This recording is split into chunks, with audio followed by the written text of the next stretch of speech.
Good evening, everyone. How are you this evening? Good evening. Good evening. My name is the Reverend Bobby Lewis. I am the Chief of Staff here at the Rainbow Push Coalition. We are honored that you are here today, and welcome to tonight's panel discussion, candidate forum. Before we begin, I want to thank Julia and the entire Citizen Action Illinois team for putting tonight together. I want to thank Betty Magnus for connecting everyone. She is the connector.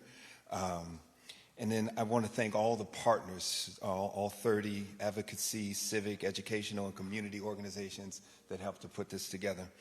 Most importantly, I want to thank you, each of you who are here tonight joining us online. Democracy is not a spectator sport. Showing up matters, asking questions matters, and staying engaged matters. So let's lean in tonight. Let's listen closely. And this is an opportunity for us to learn more about these candidates. And now it is my pleasure to introduce our moderator for this evening, Ms. Anusha Thatakura. Anusha is a thoughtful civic leader and skilled facilitator and brings depth and clarity to these conversations. Ladies and gentlemen, let's lean in and Ms. Anusha Thatakura.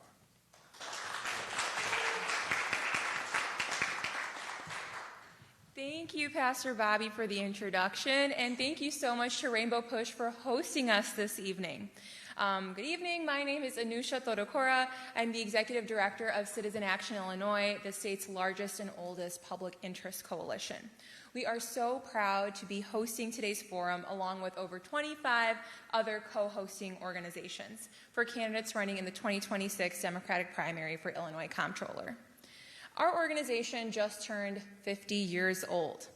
Since our beginning, we have fought to advance policies that improve the lives of working families, from making healthcare affordable, protecting consumers, to expanding access to high-quality public education. You can learn more about our work by scanning the QR code on the screens. We believe that all voters deserve to know where their candidates stand on today's most pressing challenges so that they can make educated decisions about who they want to represent them.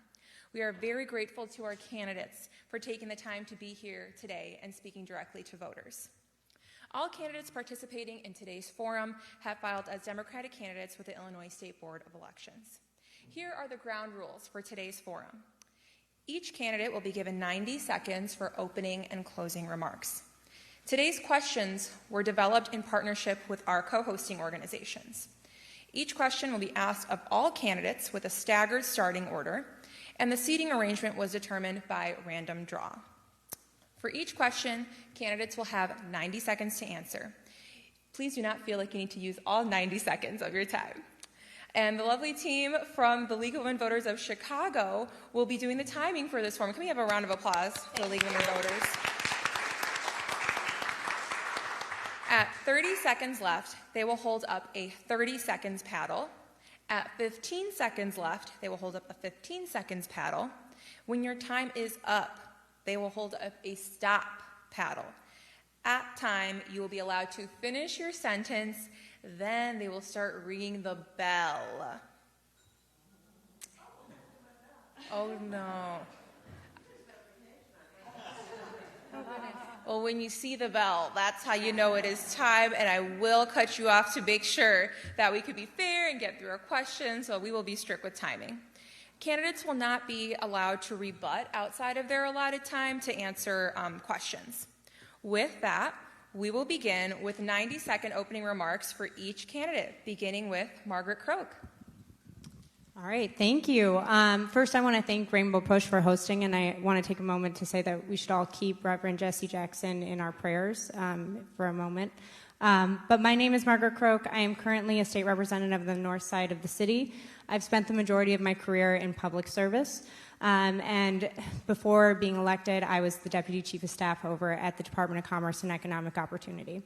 As a state rep for the past 5 years, I've focused my legislative portfolio on economic development while also making sure we continue to make investments in healthcare, education, and our social service safety net.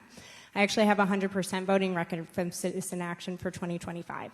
And I chair the House Financial Institutions Committee, so I've become the foremost authority in depositories, payment processing, and financial technology. I love the state of Illinois. I'm raising 3 kids in the state of Illinois. They are 5, 3, and 2. And as a legislator, I fight every day to give them, as well as every child, the opportunities that I believe they deserve. I believe that the Comptroller plays a key role in that fight, and that we can't leave our kids a state that they are worthy of without making sure that we are paying attention to our balance sheet. As Comptroller, I will modernize outdated systems, make sure we are maximizing taxpayer dollars, make sure we are adding transparency to how we are spending dollars, and enforce and strengthen our prevailing wage laws. I am so thankful to be here, and I'm happy to answer any questions. Thank you. Our next candidate, Holly Kim. Thank you so much to all the organizations who put this together and for Rainbow Push for hosting us tonight. My name is Holly Kim, and I have the honor of serving 2 terms as Lake County Treasurer, which means I'm the only one up here who's already doing the job of Comptroller. I grew up on the north side at Central Park in Montrose, and I attended Chicago Public Schools. Parents at a business on Lawrence in Koreatown, and it was a copier and typewriter repair store where my dad was a technician and my mom did the invoicing. His hands were always black from toner, but those hands paid the bills and put food on the table. I attended Northeastern Illinois University, and I had a kid unexpectedly, so I had to sign up for WIC Medicaid, the Head Start program, and immediately work full-time while going to school part-time and juggling a kid. But after 8.5 years, I crawled across that finish line and got my degree. I think that really gave me a lens as an elected official to change government, to do what's best for the people. And as a county treasurer, my office has been the intersection of math and social justice. In addition to raising record 200% output in investments and giving back over $6.4 million to my schools, parks, and libraries, and it's really unusual for government to give money back, but I'm a different kind of elected official. I also started 2 rapid response teams, held Know Your Rights classes, and 100 financial literacy seminars to break cycles of poverty and build generational wealth. My name's Holly Kim. I'm running for Illinois Comptroller, and I'm looking forward to answering your questions today. Thank you. Our next candidate, Karina Villa. Thank you so much, and thank you to Citizens Action and League of Women Voters, and to Rainbow Push for allowing us to be in this beautiful historic building for this. I am the proud daughter of Mexican immigrants. I have worked hard throughout my time in the General Assembly after having flipped not 1, but 2 Republican districts to stand with the people and the needs that are impacting folks day in and day out. When I think about a budget, I don't just see numbers on a page. I see the budget as a moral document. When I was a school social worker, I saw the struggles of everyday people. What I'm going to do when I become the next Illinois State Comptroller is not just pay the bills in the order of the people who need it the most, but bring attention to the fact that these budgets are being balanced on the backs of everyday people. We can't celebrate passing balanced budgets when we are cutting services for everyday people. Seniors aren't able to afford living in their homes. Schools are not fully funded. People with disabilities are struggling to make ends meet. There is revenue to be had. That revenue is from corporations and billionaires. As Comptroller, I will highlight these issues every single day so we can definitely make the state of Illinois the state for working people. Thank you. Thank you. Our final candidate, Stephanie Kifowit. Thank you. Thank you all. Thank you to Citizen Action. And I want to echo my colleague in really keeping in our prayers the Reverend Jesse Jackson. I've been blessed with 54 years of age, so not only have I followed him throughout my years, I've heard my parents talk about him and all the civil rights action that he has done. He's clearly an icon that we need to make sure that we maintain and hold in our hearts. Stephanie Kifowit, I have been in government finance for 20 years, over 20 years. This is a chief financial office of the state of Illinois. So as a state representative, I served during the Quinn years, I've served during the Rauner years, and I certainly served now during the Pritzker years. So I'm the only one at this table that served multiple administrations. was on the budget working group when the impasse decimated our social service network. I was on the working group that got us out of the budget impasse, the budget working group, and I am currently on the budget working group. After high school, I joined the United States Marine Corps. I was a daughter of a single mom and was brought up in a blended family. I put myself through college at Northern Illinois University. I'm the only one at this table that has a master's degree in public administration with emphasis on government finance. So I have been 12 years in the General Assembly focusing on veterans, seniors, and taking care of our most vulnerable, and I've been on the key budget committees that have done that. So thank you very much, Stephanie Kifowitz, State Representative. Thank you. Our first question. Most Illinoisans have traditionally viewed the Comptroller as an elected official who ensures that the state's bills are paid. What is your vision for the office, and how would it advance economic justice for Illinoisans? Beginning with candidate Croak. Hello? There we go. Excuse me. So I do look at the Comptroller's office. One of the things that I think is very important is that the office needs to work. It is a government office. I started at Cook County, and when I would answer the phone and someone was upset and you were able to solve their problem, that was incredibly important. You need government to be able to work for everyone. And with the Comptroller's office, I think of one specific program when you mentioned the question, and that's the vendor payment program. And if we are ever in a situation again where we have financial strain on the finances of the state, the vendor payment program allows the Comptroller to prioritize bills and work with financial institutions to make sure that small businesses, small nonprofits, medium, small profits, they are able to get payment first. And when you work with a financial institution, that financial institution pays those nonprofits, are able to float those bills, and then the Comptroller owes the financial institution. I feel much better about the Comptroller owing a financial institution versus a nonprofit that is providing critical services for their communities. Many of those small nonprofits or medium-sized nonprofits are perform outsized importance for their communities. So I guess to that question, I think about it from truly like an implementation standpoint.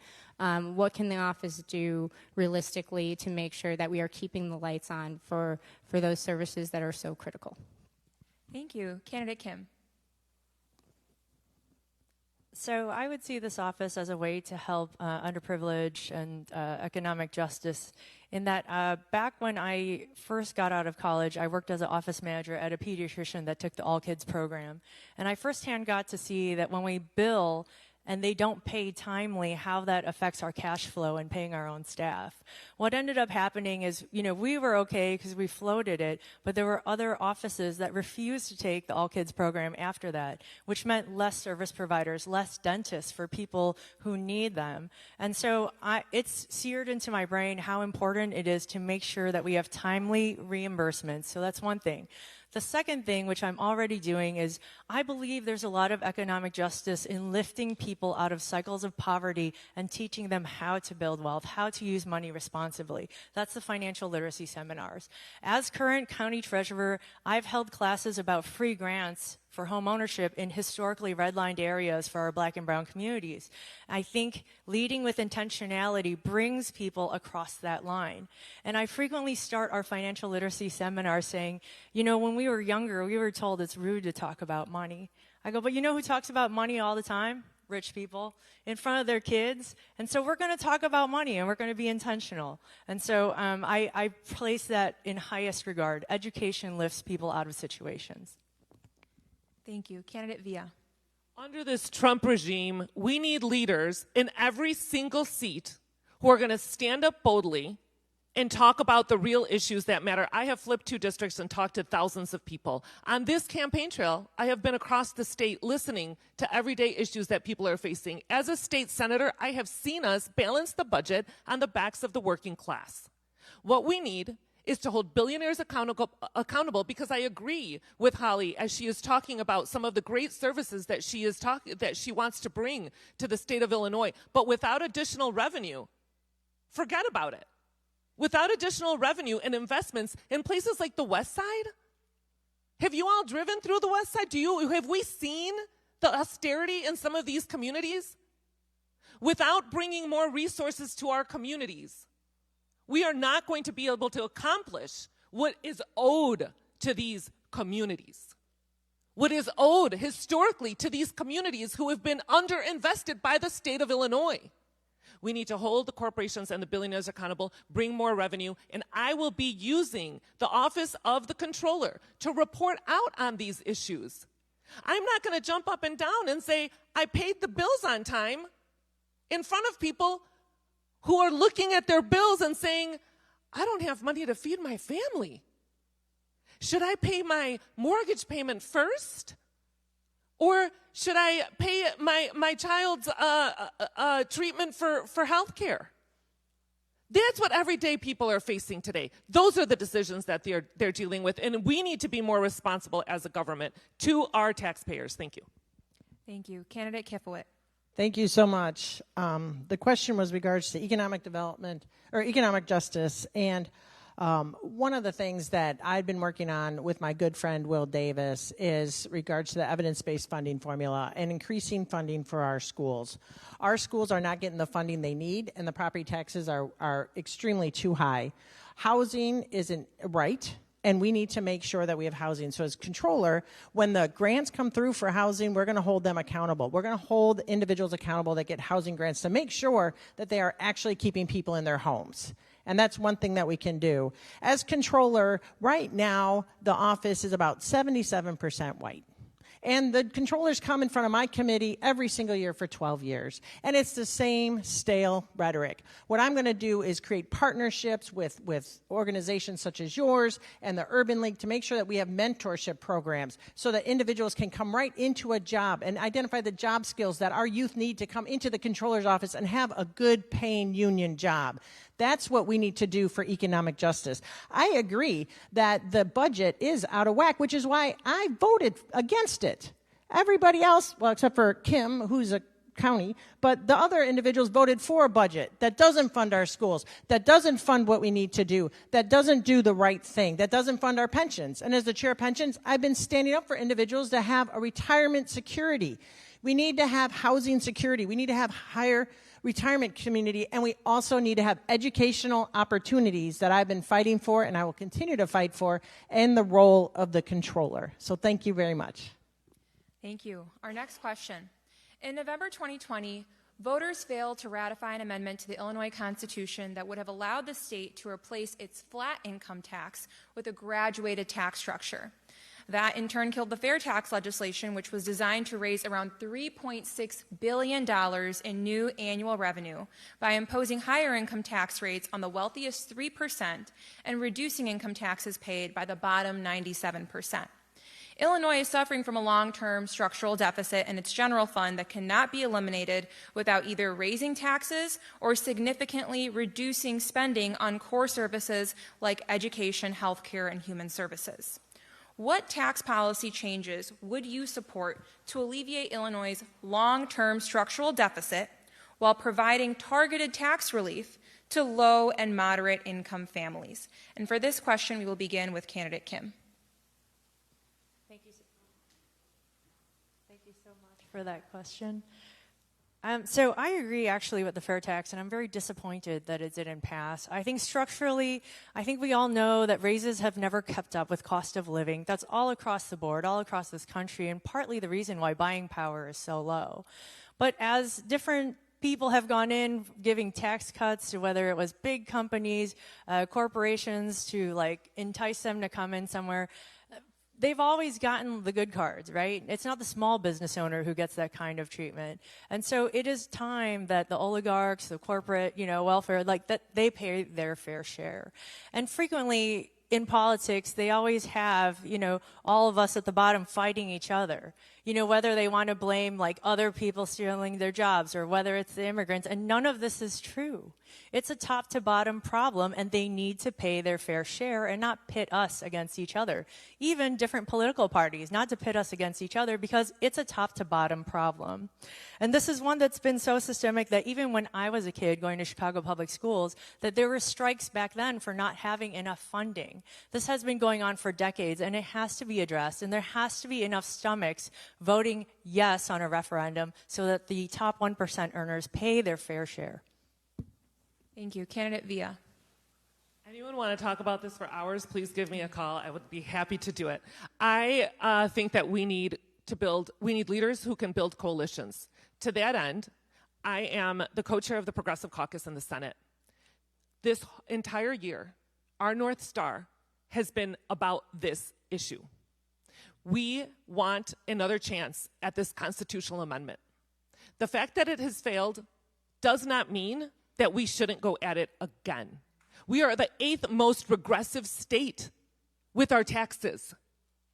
I have been leading from January until May round tables with my colleagues in the House and the Senate, along with other groups, to talk about how we're going to pass this constitutional amendment and have another chance at it. Some of the things that we're missing, we did not say where the money was going to go. We just said, let us pass this constitutional amendment. And the name sucked. The name sucked. So we have an opportunity right now to have another go at the constitutional amendment, and we're going to take leadership. I'm going to keep fighting to make sure that we get this on the ballot because our communities deserve it and need it. And there's a pile of bills in my office that have been vetted of how we're going to hold these corporations and billionaires accountable. Raise your hand in the room if you have offshore accounts. Okay, so those people are the ones that we need to tax, all right? We need more revenue. Thank you. Thank you. Candidate Kifowit. Thank you so much. Because I go back a little ways, before 2020, to be quite honest. In 2014, I voted to put a non-binding referendum called the millionaire's tax on the ballot. And that's everybody making over $1 million would get an additional 3% tax. That passed overwhelmingly with 60%. But it was just an advisory. And what did the leadership do? They did nothing. The leadership in the House and the Senate, they did nothing. In 2019, I voted to put the fair tax on the ballot. So I supported that effort as well. And as my colleague said, it was not a well-run campaign, and it failed miserably. In 2024, just last year, we put another non-binding millionaire's tax referendum on the ballot, and that again passed with over 60% of the vote. So there is leadership there if it is, as my colleague said, recognized that the state of Illinois is made up of everyday people, and they believe that millionaires and billionaires should pay their fair share. Without a doubt, I have a proven track record going back from 2014 that supports this. What we need to do is make sure, as my colleague says, that we have transparency. And as controller, not only will I champion the fact that we do need more revenue, we do have a structural deficit, but we also need to be transparent. And I will modernize the controller's website so that everyday people can see exactly where the dollars are going, to see exactly how we're spending the money, so that taxpayers can have faith in their government. So thank you very much. Thank you. Candidate Croak. Thank you.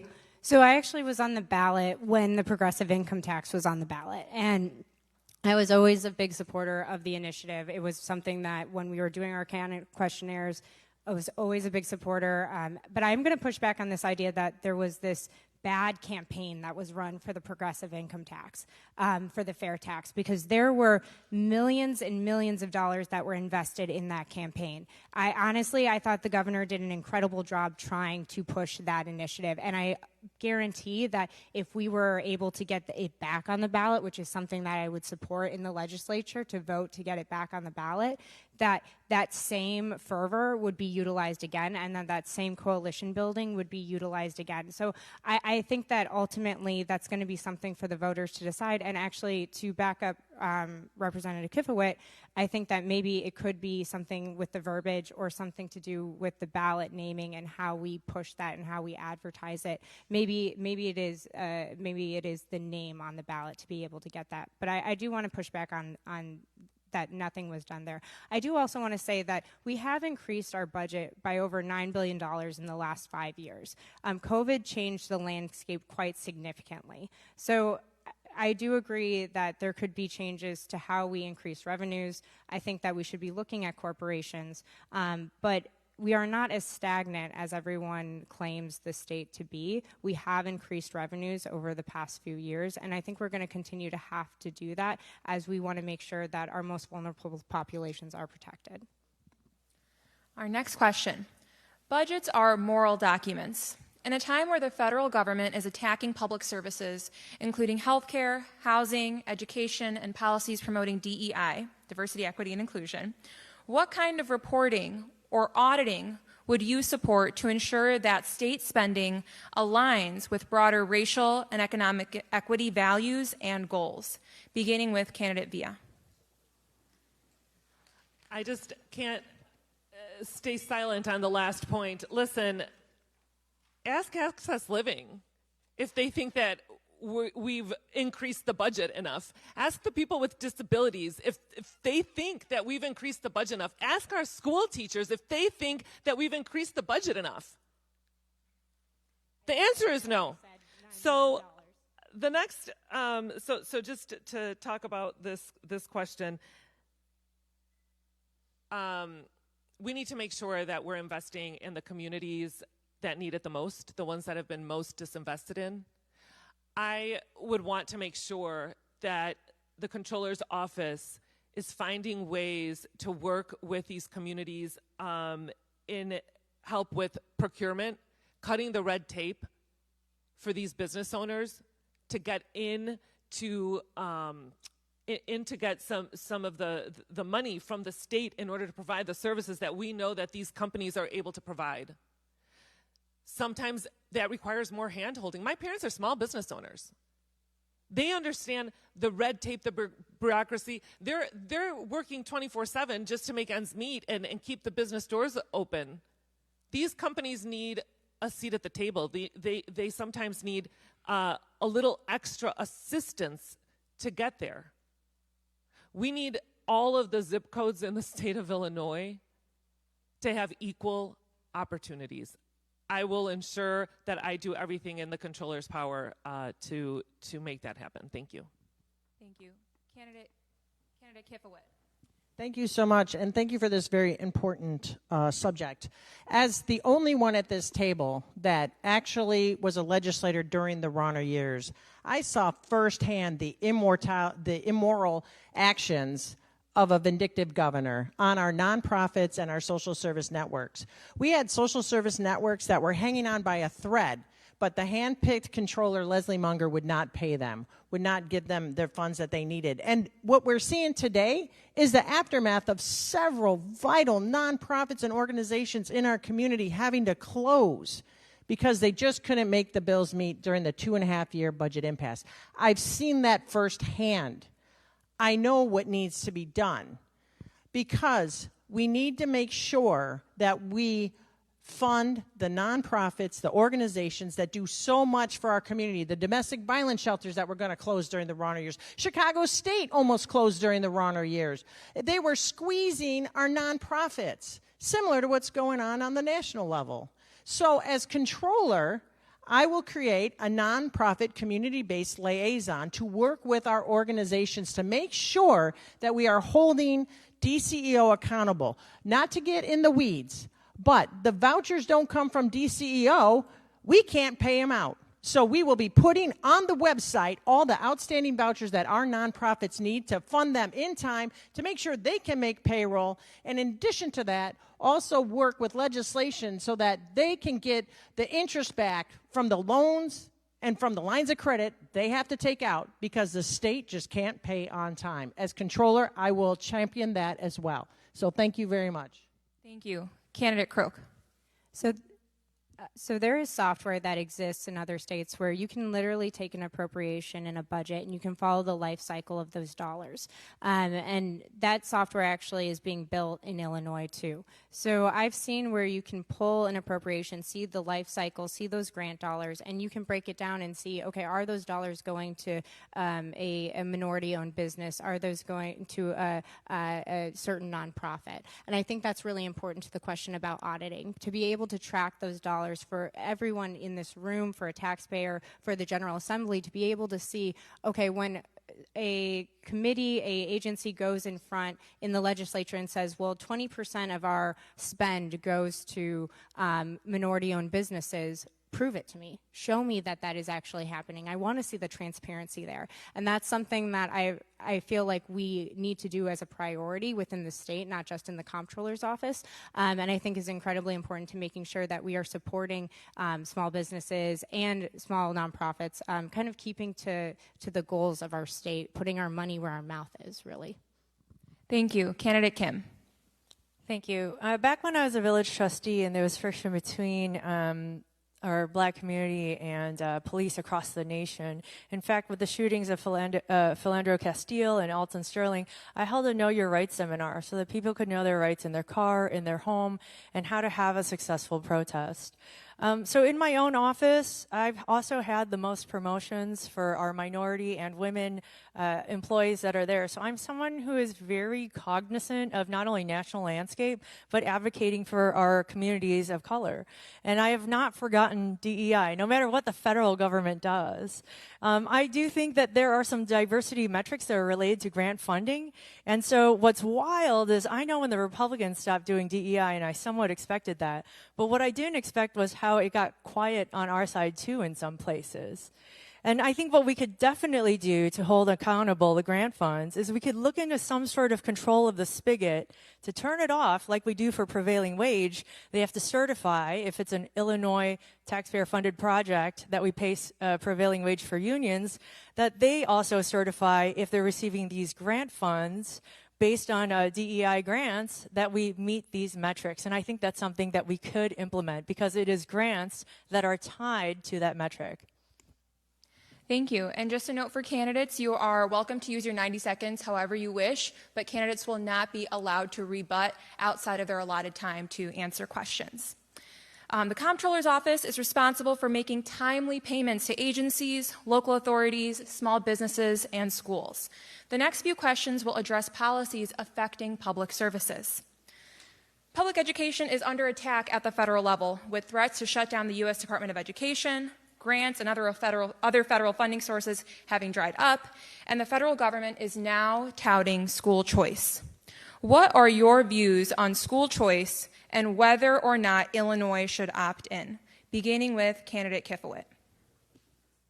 Thank you. Thank you for that question. I think education is so important. I went to public education. My children attended East Aurora School District 131, and I went to Northern Illinois University. So I think public education is so important. And the fact of the matter is the state of Illinois does not fund the schools the way we need to. They underfund our public education. Our K through 12 funding formula only increases funding $300 million a year of a $55 billion general revenue fund. Now, I was blessed that when I was 17, I went into the military. I joined the United States Marine Corps. I was able to get my GI Bill to get through college. A lot of people don't have their GI Bill. So I am against school choice. I voted against the Invest in Kids. In fact, I was the only one here when Governor Runner put that in as a poison pill, the Invest in Kids, the faux choice there was. I voted against that. I have a record of voting against that. What did he do? He circumvented the system and say, you wealthy individuals, when you send your kids to private school, I am a public school person. When you send your kids to private school, you get 75 cents on the dollar back because these rich people need that back. And they took advantage of it, and they circumvented the monies that had to go to our public school. So I have a record. I'm the only one at this table that have voted against Invest in Kids, and I voted against it as well, so it was not renewed because I 100% are with teachers. They believe they need to have a proper pension. They need to be properly paid, and our schools need to be properly funded. It's in our state constitution, and we're just not doing it. So thank you very much. Thank you. Candidate Croak. Representative Kiffer, with all due respect, that's not how the Invest in Kids program works. It was that you could get an additional deduction if you made a state contribution, not tuition, which is not a donation. So if I'm an individual who makes a donation to a fund, then to a scholarship fund for a school, then I can also take a state deduction for that. It's not that it's me paying my kids' tuition for school. But no, I don't agree with school choice. School choice is me being able to put my tax dollars, which should go to the public education, into a private institution, which is completely unfair. We've seen the breakdown of public education in I believe it was Kansas, where essentially it completely decimated our public education in that state, and they've had to completely try to rebuild that institution. As it pertains to Invest in Kids, that was a program that I supported so that it would allow for the kids who were in the program to continue to be in the program. But ultimately, if it's sunsetted, I understood that. But I didn't want to yank kids out of the school that they were in currently. Thank you. Candidate Kim. Thank you. As someone who went to Chicago Public Schools, I'm a huge advocate for public schools. I learned so much in terms of diversity, education. My husband is a member of the IFT and was a math teacher. All my kids go to public schools, and I value education so much that even while I was pregnant in college and working full-time, I staggered through 8.5 years of going to school at nighttime. God bless you, Northeastern Illinois University, just so I could get my degree because it was that important to me. The Comptroller's Office distributes not only MAP grants, but money for students who are differently abled, and that needs to continue. I will be actively involved in that, and I'm against school choice because of what public schools stand for and need to provide. Not only IEPs, but different like mobility challenges and requirements, buses and transportation, free and reduced lunch. These are all reasons why public funds need to stay with public schools. Thank you. Candidate Villa. I am against school choice and any other ideas to erode money away from public schools. What I am for is fully funding our schools. Back to the reason why I think that the constitutional amendment failed, other than the fact that in the suburbs no one campaigned about it, only in the city. And I know that because I was actually knocking on doors to flip a district at the time.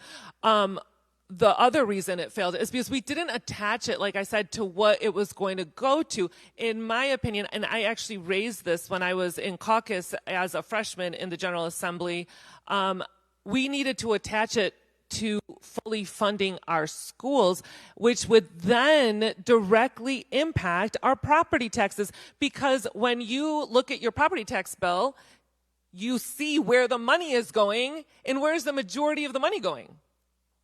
Our school districts, right? So if we were to say, let's pass this constitutional amendment and let's attach it to fully funding our schools, then you've got actual solutions. Then you've got actual tax relief for everyday people. It really isn't rocket science. It's reality.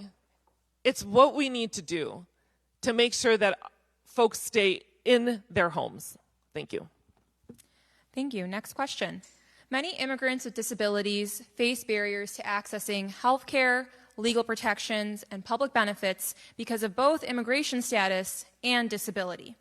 What steps would you take as Comptroller to ensure that immigrants with disabilities have equitable access to health care, services, and accommodations? Beginning with candidate Croak. I think when you talk about the Comptroller's constitutional ability to prioritize bills, one of the main industries or social services that the Comptroller has to prioritize is going to be healthcare. And that is because we are seeing an attack on healthcare on the federal level, especially in rural areas. Unfortunately, I do have this fear that we are going to see our healthcare facilities in rural areas close. So when I think of how the Comptroller can directly prevent that, I do think about making sure that those bills are some of the first ones that are out the door. And whether it's clinics, whether it's hospital systems, making sure that those get paid, because that is where many of our communities, our uninsured communities, do seek care, is going to be critical during this time. Thank you. Candidate Kim. Thank you. As a daughter of immigrants, I am super pro-immigrant. And I have to say that, especially being a money person, nothing saves money like prevention. If we give them proactive health care, it saves us so much money later when they're going to the emergency rooms, and it costs so much by then. Or if someone has rampant diabetes that they never took care of because they weren't diagnosed, all that costs us a lot of money later. So I am totally for giving that proactive health care and stabilizing to our immigrant community, including housing. All of these insecurities end up costing us more money if we don't address it later. To quote, unusually, the Cato Institute, which is a conservative research arm, and I love throwing this one at Republicans, the U.S. economy does better with immigrants, documented or undocumented. In fact, we make billions of dollars that goes into Social Security and into our economy. Immigrants pay taxes, whether it's sales tax, property tax through rentals, or into Social Security. And so I am very much pro-immigrant in terms of it being good for the economy, and in doing so, we should take care of them. Thank you. Candidate Villa. All right, let's pass health care for all in this country. Listen, providing health care to immigrants was a fight that I proudly took in the General Assembly alongside my sister, then State Representative Delia Ramirez, who is now a congresswoman. We passed HBIA and HBIS. Since then, that program has been slashed and cut. The ramifications of that was that safety net hospitals struggled because they were getting reimbursed for the health care they were providing. And it was prevented, it wasn't just hospital, it was regular everyday care for people, okay? So when you cut that, what happened was these safety net hospitals were struggling. I actually in Springfield carried the legislation years ago to bring money to free and charitable clinics for the state of Illinois. I have a proven track record of investing in the immigrant communities, but not just in the immigrant communities. This last session, I held the line and said I would not vote for the budget unless the safety net hospitals received the funding that they needed. I did that with some of my colleagues in the Senate, and that is why the safety net hospitals were able to be funded. Candidate Kifowit. Thank you so much for that question. I think all of us are immigrants. I'm a grandchild of Polish immigrants, and I agree that immigrants are so important to our fabric of not only of our community, but our country. As a veteran, I served with many individuals from very many ethnicities, and they're all wonderful people. As an alderman with the city of Aurora, representing a 65% Hispanic district, I worked with the community, and I saw the struggles. And my daughter had good friends, and I saw their struggles as well, especially when they were undocumented. Thankfully, in our schools, we have provided education and individuals with disabilities in our schools with services. In fact, better services than when my friend went to Tennessee, realized her disabled child did not get services, came back to Illinois and said Illinois has great services for all in our schools. Unfortunately, that is not the case for adults.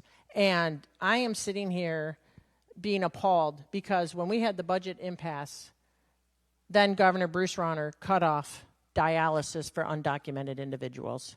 He's heartless, and he was cruel. And so I was proud when we put back in the budget that we fought to get services that we could for undocumented. Now, I voted for HBIA and HBIS, and I did vote to fund the free clinics as well because they are so important. But our safety net hospitals are failing because of the same evilness, the same mentality that's on our national government today, and I will continue to fight out against the federal government and continue to fight for the individuals here in Illinois. So thank you very much. Thank you. Our next question. The Comptroller's Office plays a critical role in supporting Illinois small businesses, from certifying them for state contracts and programs to strengthening access to credit in underbanked communities. Because the office directly impacts how quickly small vendors get paid and how they navigate state financial systems, the Comptroller has a stake in whether small businesses can access fair, transparent financing. In 1968, the Truth in Lending Act required lenders to disclose the annual percentage rate, or APR, for consumer loans, but small businesses were excluded. As a result, many small businesses still lack clear information about the true cost of financing. Do you support action requiring lenders to small businesses to disclose the APR of their loans? Beginning with candidate Kim. Sure. So a couple different thoughts here. Growing up, my dad was president of the chamber in the Koreatown, and so I am very pro small business, which is why I brought up earlier how large corporations get subsidies and enticement money, but small businesses do not. So I would definitely be in favor of the APR being displayed. I also want to mention that the Comptroller's Office currently pays their bills 13 to 14 days, which is less than 2 weeks, and it's faster than the private sector. I also want to say, so I sit on the Comptroller's commission. It's called Bank On, and it's against predatory lending. And sitting on that commission, we have gone after scams. I've also worked with them to, the state reps, and thank you to the Black Caucus, for passing the measure that lowered the APR at which payday loans could charge. And so that was an effort through the Comptroller's Office, and some of those shops actually closed up and left Illinois. And so there is an effort to do this and make things whole, and I do support small businesses. That is an excellent idea. Thank you. Thank you. Candidate Villa. So I have always said, since I started running for this seat, that the most vulnerable are the ones that I would put first. Small businesses in Black and brown communities are struggling. Yet they are the most innovative, beautiful businesses. Oftentimes they start in people's homes and their basements. When they finally get to open a shop, it's part of the American dream. All of the red tape and bureaucracy, the confusion about these loans is unjust. It's unjust because they don't have the dollars that these corporations have. They don't have access to the attorneys or the fancy accountants. At minimum, we can show them these percentage rates. That's at minimum what we can do. In the Comptroller's Office, I will have an open door for these small businesses. Like I said earlier, including my mom and dad. Thank you. Candidate Kifowit. Thank you so much. I certainly want to correct the record here because I was there voting on the Black Caucus pillars. And predatory lending had been in the Black Caucus agenda well before Comptroller Mendoza created the Bank On Commission. In fact, the Bank On Commission had their first meeting at the end of 2020. I passed and I voted for the pillar in January of 2021. So let's just be clear and not take credit for something that the Black Caucus has been talking about for years and years and years and finally got it across the finish line. I voted for all 4 Black Caucus initiatives. So I just want to make the record clear. It was not the Comptroller and it was not this commission. It was the hard work of the Black Caucus over a lot of years, and I think that deserves some of my time to set the record straight, because it's just not right to take credit for somebody else's hard work, and I need to call that out. I think in the Comptroller's Office, as was mentioned, we are paying our bills on time. When the voucher hits the Comptroller's Office, DCEO routinely has been lagging in giving our vouchers, and that's why we're going to have a complete transparent system so that small businesses know when the bill hits, when the voucher's generated, and we'll hold DCEO accountable for being more efficient. Secondly, I agree. We give too many subsidies to big businesses that have $1 billion in profits, and our economy is generated by small businesses, and as Comptroller, I will continually to call that out, because it's just not right. Hundreds of millions of dollars go into big businesses and not to our small Main Street commissions. Thank you. Candidate Croak. Thank you. So actually, I started in the General Assembly in the Bank of Springfield Center for when we voted on the Black Caucus pillars, and I do want to add that the Predatory Lending Act bill was so popular that we had it be a standalone bill, and it received unanimous support, and that was the work of the Black Caucus, and we capped the Predatory Lending Act at 36%, which was monumental. as it pertains to the small businesses, I mean, this goes back to the vendor payment program that I was referencing. Yes, it is easy to pay the bills when we have the funding, when we have the revenues. And right now we have the revenues. But we are looking at a situation where the federal government wants to make the state of Illinois an example. Like Trump has it out for the state of Illinois. And my concern always is what happens if he starts to siphon off our revenues. And the vendor payment program needs reform so that we make sure that our small and medium-sized businesses are the first ones that get paid, and the comptroller has the ability to work with financial institutions so that we can get those companies paid first. So when they have 5 days of payroll and they are running out, they get paid. That's my biggest concern. And I'm thinking ahead on those plans. And that's what I think we need to make sure we are planning for. Thank you. Our next question. The recent federal budget reconciliation bill made slashes to SNAP, Medicaid, environmental subsidies, higher education, and much more. As a comptroller, how would you suggest that the state address these cuts, beginning with candidate Villa? My favorite question. Like I've been saying this whole night, we need revenue. We need to tax these corporations. We need to hold, they're getting these tax breaks and tax vacations by this Trump regime, right? The corporations, we need to hold them accountable here in the state of Illinois, right? We had, as a Progressive Caucus, we had the digital ad tax that was put in to the bill before it went over to the House. And then it magically got pulled out. It got pulled out. We had done all of the research. We had changed the bill language based on some of the setbacks in some of the other states. This would have brought billions of dollars of revenue, but it got pulled out in the House. We need bold leaders that are going to be holding these billionaires accountable. I just heard earlier that it was said, we have the revenue. What are you saying to all of the people who were just cut off of health care by the state of Illinois, or the people who work in the housing services who didn't receive the dollars that they needed? We need the revenue is what we need in the state of Illinois, and it's there, but we just need to make sure to be bold enough to get that revenue, and not on the backs of the working class. No more regressive taxation. Thank you. Thank you. Candidate Kifowit. Thank you so much for that.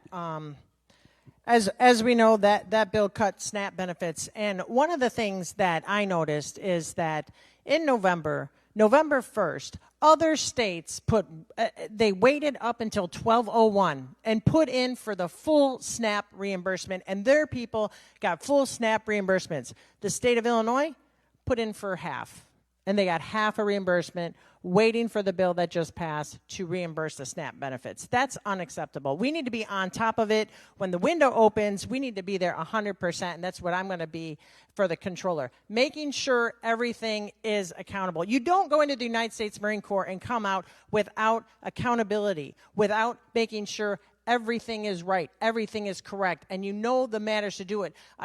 We go through, we adapt and overcome.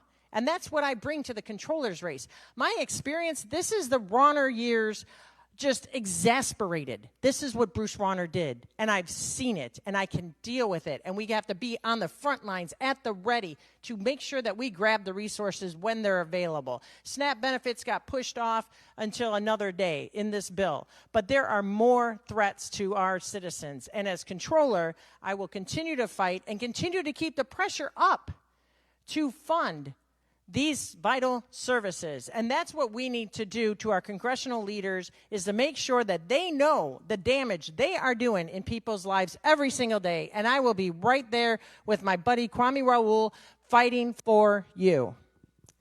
Thank you. Candidate Croak. So one of the things that we've seen that the comptroller's office, I think, could do a little bit better is that there are federal match dollars that we are missing out on. So there are opportunities where we could be identifying places where we are losing out. That's just dollars that we are leaving on the table. And if we had better financial modeling within the office, we could be getting those free dollars. Is that substantial enough to fill all of the holes that you outlined? No. But is free money? Yes. And should we be implementing software and systems in place to be able to get that? I believe we should be. As it pertains to some of the options that we had on the table last year, I think it's important to realize that while a digital ad tax or taxes that are I think overwhelmingly popular, like I would support a digital ad tax. They could have problems. They have problems right now in the Supreme Court. And I never want to tell someone that I have dollars for you and they don't come. I don't want to promise you something and not be able to keep that promise. I don't want to promise you revenues and not be able to give you those dollars. And that's really important to me, that you always know that I'm coming from a truly genuine place. And I'm not going to balance a budget just in words alone, that these revenues actually show up for you. And I think that's very important when we're talking about a budget. Thank you. Candidate Kim. Thank you. From my time back in the day when we had a Republican governor, Browner, and a Republican controller, I used to sit on a board of a nonprofit called Hunnell, and it was a senior care organization. And we would send home care workers to people's homes to bathe them, feed them, help them around the house so they could live at home with dignity. And without money coming in for our reimbursements, it was such a difficult time. Having no budget passed for 2 years, I remember looking at the other board members going, we only have 2 months of operating budget left. Like, who's going to go to these people's homes? And we were seeing left and right that mental health facilities were closing up as well. Lots of nonprofits suffered.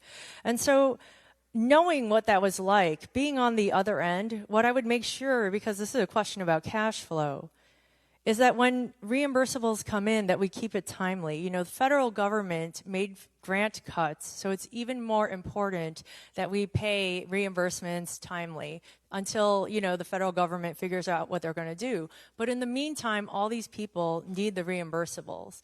Now, I do want to ask, because I've heard several times about, using predictive modeling AI to find what we could pay in federal matching grants, but in calling the controller's office, they said they've already maximized it using human beings. So I would just like more details on that if that's possible. Thank you. Next question. What experience do you have with collective bargaining, and how would you work collaboratively with the unionized workforce? Beginning with candidate Kifowit. Thank you very much. Although not my husband anymore, the father of my kids was an IFT member and was very involved with his union and with collective bargaining. Certainly, collective bargaining is the key. As representative, I have supported collective bargaining rights. I believe in the right to unionize. My first job was at Jewel Osco. My son worked at the Jewel side, and my daughter worked on the Osco side. My son's now in the Navy, and my daughter's married to a firefighter. And so we are a union household. My stepdad was at IBEW 117. And some of you might not be familiar with a 1986 Ford Escort, but that was my first car, and I've been driving Fords ever since. Collective bargaining is the respect you give to the employees that give so much of their life. That is the essence of collective bargaining. Collective bargaining means that we need to make sure of the employees and how they, pretty much feed their families. And so I believe in the rights of collective bargaining. In fact, I filed legislation to allow our legislative assistants to unionize and collectively bargain. The former Speaker of the House did not allow that any time. And I also voted for the legislative bargaining unit to allow them to bargain. So what I bring to the table is integrity, accountability, my background in government finance of 20-some years, working with ASME as a City of Aurora official, and now working with our unions as a 12-year state representative. I bring the most experience in that realm. Thank you very much. Thank you. Candidate Croak. Can you repeat the question? What experience do you have with collective bargaining, and how would you work collaboratively with the unionized workforce? Yeah, so when I was at DCEO, we had a mixed workforce. It was about a 200-person office. grew to about 300 people because we took it over after Ronner, so it was pretty decimated at the time. We had to rebuild it pretty significantly. It didn't even have a grants department when we took it over. And it was mixed. It had union, merit comp, and appointed. I didn't deal with collective bargaining since there wasn't a AFSCME contract that came up at that time, even though I did oversee a significant amount of personnel with HR. But we did do a lot of hiring. And the hiring through CMS for that workforce is very specific, and you have to really take that in consideration when you're talking about doing different things within an office, and I think that's important. Having an understanding of how those different types of employees all work together, and also having a recognition of the fact that union employees are like lifelong employees and have such a amazing knowledge of that office and are really dedicated to the office that they work for, and being willing to be collaborative and understanding that when you're walking in as a new elected official that sometimes you don't know what you don't know, and that's okay. AI was mentioned really quickly. The scare tactic as it pertains to that, AI will not ever replace employees in that way. But we all know we have some level of human error. We sometimes use AI, I'm sure, to write an email. There are ways we can use technology very carefully and thoughtfully. Thank you. Candidate Kim. Sure. So I'm very pro-union. 10 years ago as a village trustee, I sounded the alarm about the turnaround agenda up in Mundelein, and I was the only board member to vote no on it. The union is welcome in my home. My husband was a member of the IFT as a math teacher, and unions are welcome in my office. In fact, just a few months ago, they unionized under AFSCME, and the backstory is that I had heard that there were some county effort at a time where they were talking about furlough days for anyone who wasn't union, and so I just put the bug in the right ear. And so I'm very happy that they can protect themselves, especially with a new county treasurer coming in the next cycle. The other thing is I'm pro-worker in that I take a lot of modern ideas for offices and implement it. We actually digitized work in such a way that my staff could work from home 2 days a week. That's unheard of in a tax office, especially in summer. They used to suffer, and they couldn't even go on vacation with their kids in the summer because those were all blackout dates. And so digitized work, they could work from home. We have summer hours. They could take half days here and there. And we're the only office of government in the entire country that allows them to hang up the phone if someone's being violent or threatening their lives. We created a policy, and I put it out for the county board because I knew somebody would contact them and say, they hung up on me. But they should know the backstory. I'm a very pro-worker manager and office runner. Thank you. Candidate Villa. I will start with addressing the false statements about the digital ad tax. I want you all to know I am not a lazy legislator. I do not just put information out about revenue that isn't going to be passable. The language about the digital ad tax was passed through the Illinois Department of Revenue, the Commission on Government Forecasting and Accountability, and the Illinois Revenue Alliance. The fact that it was taken out based on false lies that it was going to not be able to stand up in court, that was bill language from another state. We took that bill language and fixed it and put that in the revenue package. Now to the question. I was an IEA member. I don't cross picket lines. I was a school social worker. I listen, I stand with the people, and I will be there to oversee the collective bargaining. I was a school board member as well. So I have a lot of experience with collective bargaining. And let's just put it this way. I'm not going to cross the picket line, so I'm going to make sure that the people who are working in the office of the Comptroller won't ever be picketing. Thank you. Thank you. As a disperser of state funds, how would you approach prioritizing payments, such as employee payroll, bond obligations, and outside contracts when resources are limited? Beginning with candidate Croak. So I mentioned this. I think healthcare is probably, and obviously it's hard to make these determinations unless you see the full landscape in front of you, because there are so many priorities. And like in some ways you have to ask yourself, like, who am I to be the one who makes that type of decision? I will say, like, one of the best things about being a member of the General Assembly, as I'm one of 117 people that I work with on a daily basis. And I've been able to see through this campaign what their priorities are. And I'm a big team player and a big collaborator. And I think that's very important in this role, too, that you don't operate by yourself. And I think as we talk about the disbursement of funds, I want my office to be an office where people can come to me and tell me about what is impacting their communities, what nonprofit is serving their area, and they need those funds immediately. And I think that's just really important because, you know, I don't know everything. I'm not going to ever admit to that. But I will say, I think personally, healthcare is going to be one of those things that's very universal. And as I've been traveling the state, healthcare does seem to be something that really resonates with people. Obviously, we want to make sure that our employees are paid, and that's something that's hopefully going to be somewhat automatic in many ways. But I think that the collaboration to make sure that we are making the right decisions is going to be very important. Thank you. Candidate Kim. Thank you. So I would definitely, of the list that you said, prioritize not only employee payroll, but social services. As someone who is on those services, I know how much of a lifeline they are. And truly, I believe that government was created to serve the people. That's why it is public funds. It is kind of the glue that binds everything together. So I would never want to jeopardize our social services and the stuff that people need, like their paychecks and their health. And like the senior care, all those services. But I also would then move to the back of the line anything that doesn't incur a late fee. Because what we observed during the Rauner time was that there was $1 billion in late fees, which is $1 billion just with poured gasoline lit on fire, and that makes no sense whatsoever. That's not fiscally responsible. And so if we came to those dire straits, I would definitely seek out the ones who do not have late penalty and move them to the back. I am a fiscally prudent person, and I will make sure to be responsible with every single tax dollar.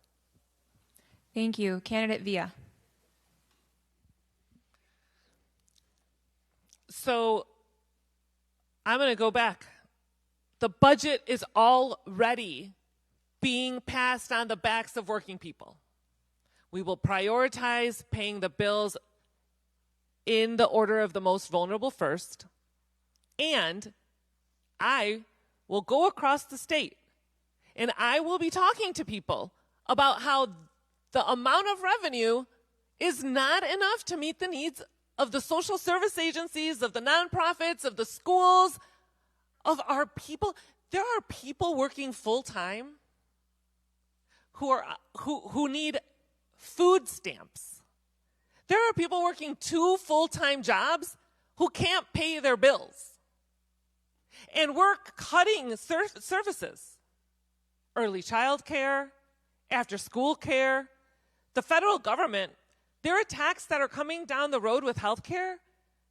We are in an emergency situation. Paying bills early doesn't make sense right now. Yes, pay bills on time. But bragging about paying bills early, it doesn't make sense. We need to pay them on time. Any penny that we can save, we need to save. Because we are in the middle of a tsunami. This isn't just a rainy day. Thank you. Thank you. Candidate Kifowit. Thank you. And thank you for this question. I will answer this question in a factual matter, not like the other people at this table. Because here's the fact. The state of Illinois has 700 different funds.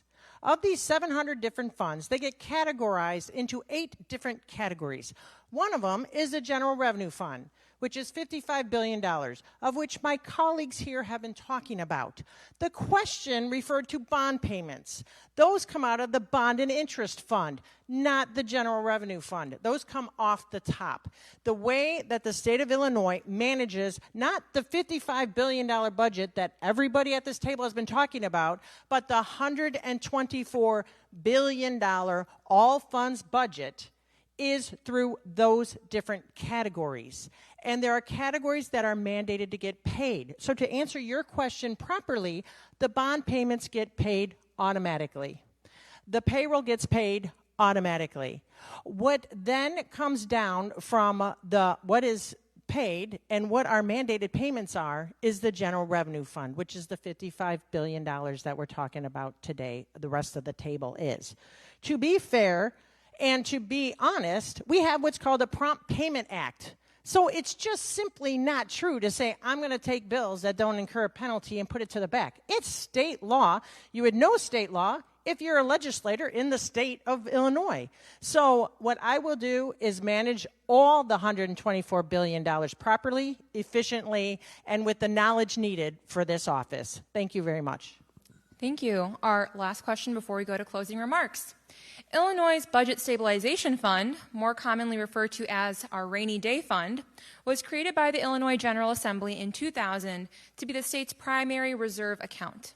Its purpose is to keep our government operating through times when revenues decline due to unforeseen economic challenges, such as a recession or the recent coronavirus pandemic. How do you define a rainy day and the point at which you would consider utilizing the reserve funds? And how would you ensure that it is well funded? Beginning with candidate Kim.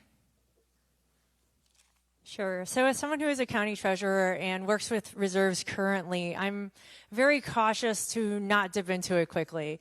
What would be considered as an emergency, like let's take COVID for example. During COVID, there was a budget that was already passed, right, for lots of operational things. And when it came to emergency-related items, there were federal grants that came from the federal government. So did they eventually dip into the rainy day funds here? The answer is no. And so it would have to be really specific, really qualified, not something that's operational, because that's never a reason to break into any of our emergency funds, even us personally, right? It would have to be a one-off, not something that's cyclically going to happen. And I think, honestly, dipping into it too often is exactly why it's in the place that it's in. So I have admired the fact that not only has everyone been very prudent in putting money into the rainy day fund, but the current controller has put in some extra payments as well, because extra payments have helped accrue the interest faster. I mean, that's how compound interest works. So I would definitely not be in favor of dipping into it very often, but it is a case by case. I do admit it's a case by case. Thank you. Candidate Villa. Like I said earlier, we're in a tsunami. Dipping into the rainy day fund should not be done lightly. However, when we think about healthcare, let's think about how many people are about to be off of healthcare. So 15-hour wait list is in the emergency room. Should it be when it's 48 hours? Should it be when the wait list is 72 hours? Food pantries. Should it be when the shelves are empty for a week, or should we wait for the shelves to be empty 2 weeks? I don't do things by myself. I don't do things alone. I work as a we. I was a school social worker for 15 years. I don't make decisions alone. I would bring partners together from the most vulnerable zip codes, and I would help them make the decisions of when it's time to touch that rainy day fund. Thank you. Thank you. Candidate Kifowit. Thank you very much. Being on the budget working groups and being on a significant budget committees, multiple budget committees throughout my tenure, the history and during the Ronner years, the rainy day fund was at $60,000 and now it's at $2 billion. Now again, we have a $124 billion all funds budget. So the rainy day fund can help us for a week, maybe 2 weeks. So it's just not where we need it to be. It's just not in a position to be rated. And to be quite honest, the controller did deposit money into the rainy day fund. It's the General Assembly that passes the budget that puts the money into the rainy day fund. So the General Assembly would have to sit and make the decision with regards to revenues. And I agree with my colleagues. In cases of emergencies, we have to raise revenues. And we had a catastrophe. Through the Ronner years that I was a part of, the income tax went from 5% down to 3.75%. And we got up to $17 billion in unpaid bills. And what did we do? I took the vote. I'm the only person on this table that had the courage to take the vote to raise the income tax, to save Chicago State University, to save our domestic violence shelters, to pay our bills. And then when Susana Mendoza came in, she worked with my committee, and we took out loans, we took out the bonds to pay down that $17 billion worth of bills with federal matching dollars that we already identify to make sure that we got down, and now we are at 10 credit upgrades, and we are in the A range because of the fiscal responsibility that I have been a part of for over a decade. So thank you very much. Thank you. Candidate Croak. Thank you. I think the concern about dipping into the rainy day fund is that there could be an impact on our credit rating. And as mentioned, there's been a lot of work to increase that credit rating. And if we are to go back to a place where the credit rating agencies are concerned about Illinois' financial health, that could impact us in ways that are more detrimental. Whether that's our ability to borrow money, what our interest is. And I think that's something that we have to think about long term. So if there is a crisis and it would result in the General Assembly thinking about whether or not we have to tap into the rainy day fund, it would have to be something incredibly serious, and it would have to be something that is, I think, a one-time use, as many of the candidates up here have said. I will say, as it pertains to continuing investment in the rainy day fund, I would love for the General Assembly to figure out whether there is an automated way for us to continue those contributions, where it's not always a continued fight about how much we want to put into the rainy day fund, that there is a specific revenue source or an interest that goes directly into the rainy day fund. Thank you. We will now end with 90-second closing remarks for each candidate. We will go in reverse order, beginning with candidate Kifowit. Thank you very much. Thank you for the opportunity to address today. As I said, I'm the only person at this table with over 20 years of government finance experience. Over 10 years on the local level with the city of Aurora, over 10 years on the state level as a representative.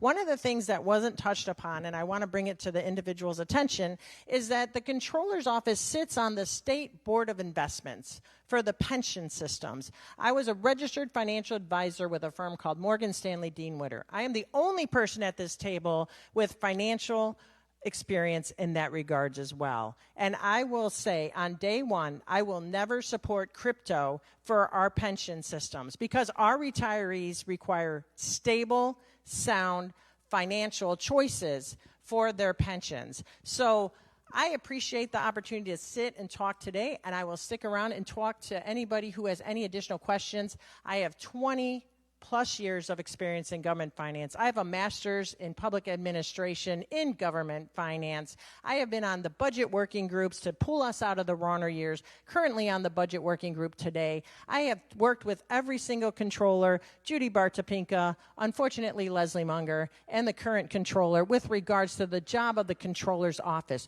The controller's office manages 16 million transactions a year. That is not a treasurer on the county level, my friends.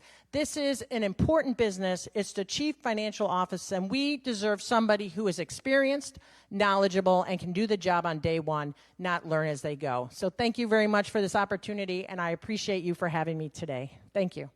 Thank you. Candidate Villa. Today you have heard me speak about people with disabilities, seniors, housing, food insecurity. You've heard me talk about mental health and hospitals, emergency rooms. I have a master's degree in social work. I work for the people. They are my North Star. I am not bought or paid by special interest groups or by lobbyists. I am not a crypto investor. I am a bold leader who has held their vote to make sure that communities with safety net hospitals don't have to worry about those hospitals closing down. I am a bold person who raced after ICE and got them the hell out of my city. I stand with the people every single time. This isn't about me. This is about we. This is what the Democratic Party needs. Bold leaders who aren't afraid to face adversity, who aren't afraid to think about bold solutions, who aren't afraid to say that we need revenue from corporations and billionaires. That is me.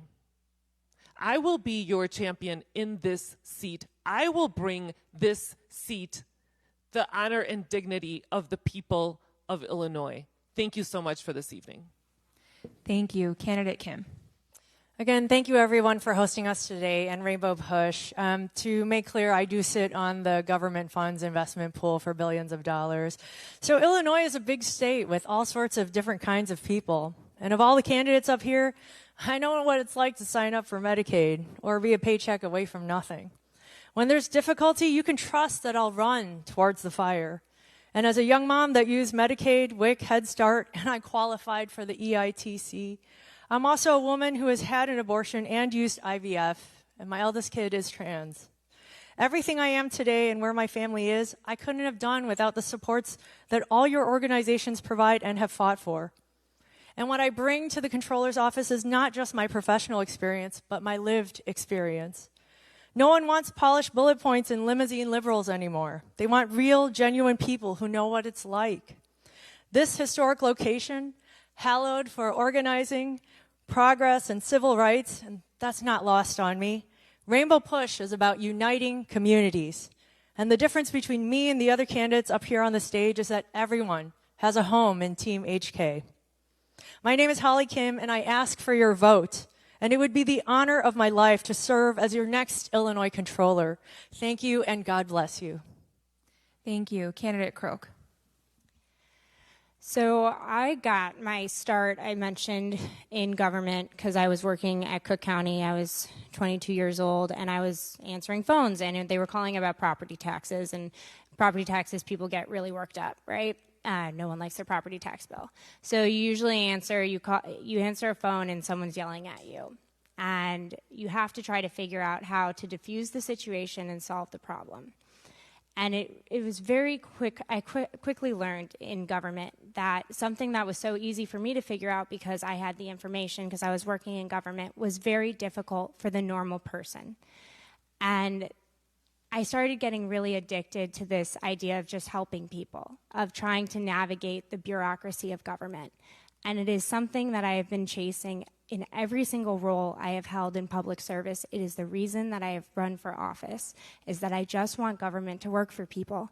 And I know that's not as exciting as some of the other things, but I think that government has kind of lost its way.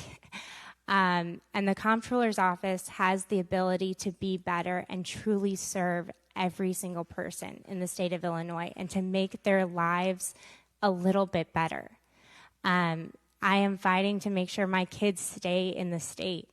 I am fighting to make sure that they are here and they have a family and they have a good job and they take care of me when they are older. I am fighting because I love the state of Illinois so much.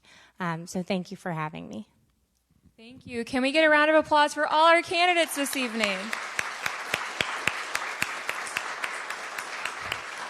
Our democracy works best when voters are educated and empowered, and each of you here today, every candidate, every audience member tuning in live or at home on the live stream, helped move us in the direction to make our democracy stronger.